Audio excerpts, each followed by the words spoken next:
سبيل الدموع سبيل مريح تنهدى يا صاحي كي شروع اللہ کے نام سے جو بڑا مہربان اور نہایت رحم کرنے والا ہے۔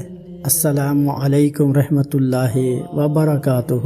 دوستو، آج ہم آپ کے لیے ایک ایسی دعا لے کر حاضر خدمت ہیں جس میں اللہ عز و جل کا اسم اعظم ہے، جس نے ان کلمات کو اپنی دعا میں شامل کر لیا، ان کلمات کے ذریعہ سے دعا مانگ لی تو اس کی دعا قبول ہو جائے گی۔ نبی صلی اللہ علیہ وآلہ وسلم مسجد میں آئے، ایک شخص نماز پڑھ رہا تھا اور دعا مانگتے ہوئے وہ اپنی دعا میں کہہ رہا تھا، اللہم لا الہ الا انت المنان بدیع السماوات والارض ذو الجلال والاکرام۔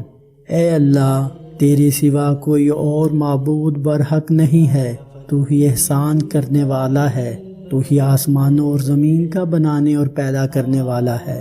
اے بڑائی والے اور کرم کرنے والے، میری دعا قبول فرما۔ نبی صلی اللہ علیہ وآلہ وسلم نے فرمایا، کیا تم جانتے ہو اس نے کس چیز سے دعا کی ہے؟ اس نے اللہ سے اس اسم اعظم کے ذریعہ دعا کی ہے کہ جب بھی اس کے ذریعہ دعا کی جائے گی اللہ اسے قبول کر لے گا، اور جب بھی اس کے ذریعہ کوئی چیز مانگی جائے گی اسے عطا فرما دے گا۔ اللہ پاک مجھے اور آپ کو ان کلمات کے ذریعہ سے اللہ سے دعا اور اپنی مرادیں مانگنے کی توفیق اور استقامت عطا فرمائے۔ ویڈیو کو صدقہ جاریہ سمجھ کر لائک، شیئر اور ہمارے چینل کو سبسکرائب کیجیے گا۔ جزاکم اللہ خیرہ۔